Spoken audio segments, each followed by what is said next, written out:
Hey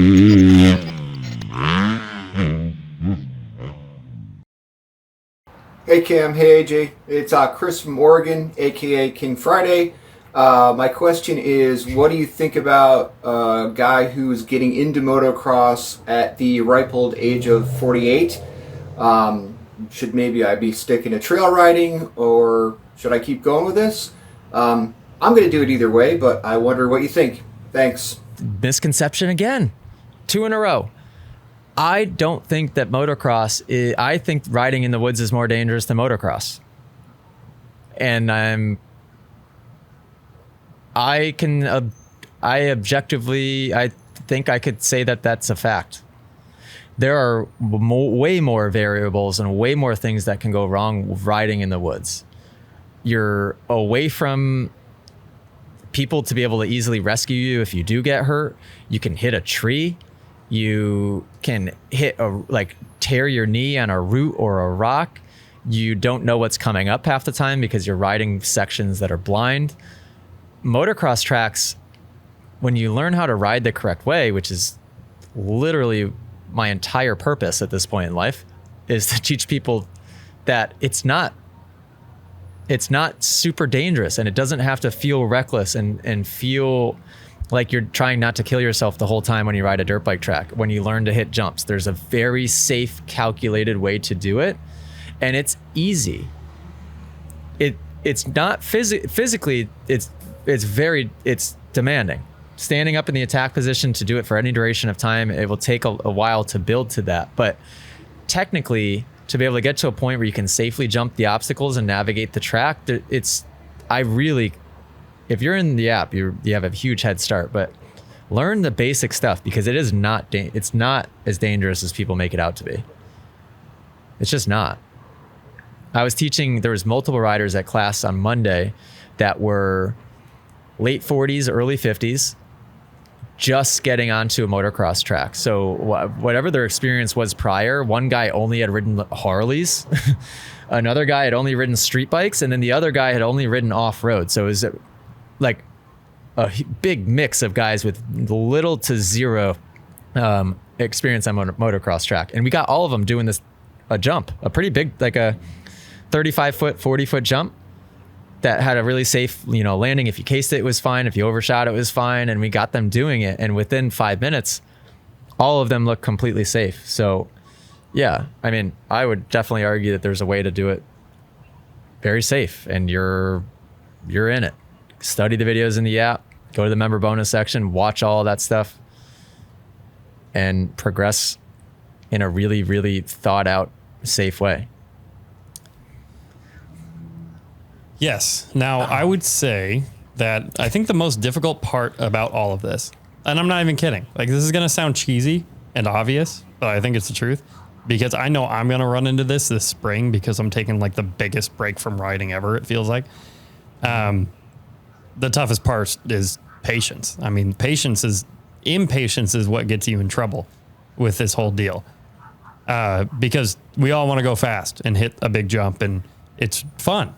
It's fun to go fast. It's fun to hit big jumps. It's fun to hit rail corners. It's, fun to go race, right? But I think patience is probably one of the biggest things that we don't push maybe as hard as we should, because it takes time to learn how to do this stuff, and especially learn it correctly, because you have to learn it correctly. I mean, like, for instance, would Ross be a good example of this?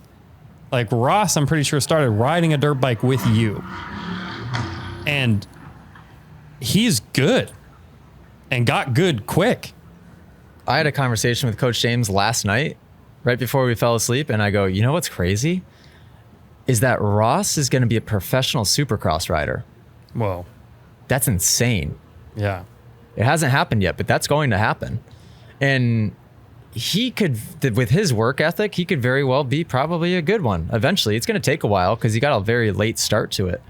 But Ross went to his first class right at the beginning with me on this old beat up, like it was like a 1990 something RM 250 that barely ran. He crashed at the class at his very first day at class, had internal bleeding. This was in his first day? First day. That this happened? I had multiple blood transfusions. and then made the decision after that like, all right, that was a fluke. We're going back to class. We're going to still learn how to do it the right way. Heels up, goes back to more of my classes, and then starts knocking out Moto Academy classes like it's nobody's business. So he's probably at this point done more than anybody. Ross has probably done 40 to 70 of them. And then he went and trained at Club MX. He'll be at, when I open a facility, he'll be at my facility. He's developed a skill set, and he's done it very safely since that first injury.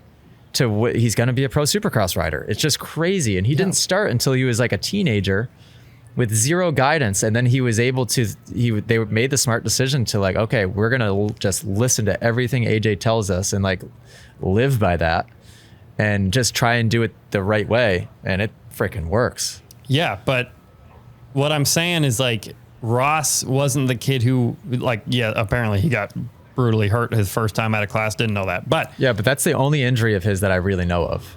But even that kind of, I think he learned. I guess that was a way of him learning. But he took his time. You know what I mean? Big time. Didn't race for over a year because I recommend that he not. He was getting pressure from. Remember this? Mm-hmm. I forget that was even a thing. I told Chris. I told his mom. I told Ross. I said, "Don't race." Don't race. Like Ross right now needs to focus on technique and technique only. If he starts racing and you let people, which everybody around you is going to pressure you into racing, he's going to try and override and he's going to get hurt. 100% that's just going to happen. And they didn't race for a whole year. Or just make bad habits, right? Like racing is the perfect time to like go to bad habits. To just ruin everything that you've worked on. Yes. Yeah. Yeah. And they listened. And it works. Yeah, he's a very good example of that. It's cool. Yeah, wicked. Yeah, I mean, but that's what it comes down to. You do have to be patient with the process, and that comes with everything, right? Like nothing happens quickly, but especially with this stuff, it's amazing. Like I always say this. Like last year was my learning how to grip the handlebars year. It's all I focused on for the entire summer was. And now I got it. I'm locked in. Like I got it now. You know what I mean? But that was my one thing over the summer. That's one thing I think about consciously a lot. Yeah. Especially on race day. On race day, it's really easy for me to do this. Grip my hands tight and like death grip the handlebars, and it turns my elbows in. Everything kind of rotates inward. So I constantly have to remind myself, okay, sit upright, push away from those handlebars, like open the hands up.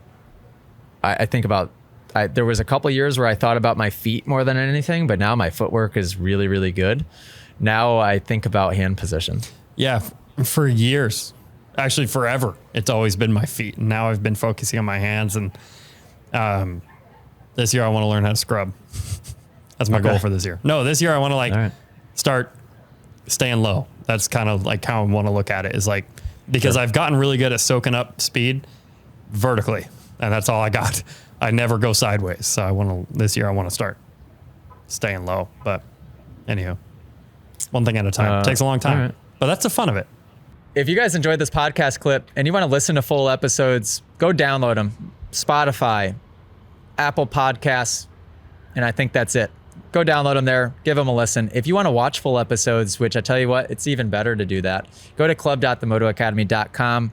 Because Moto Academy subscribers inside of the app have exclusive access to watch the entire episodes. And not only that, the subscribers actually can send in their questions to be answered on the podcast as well. Club.themotoacademy.com. Go subscribe.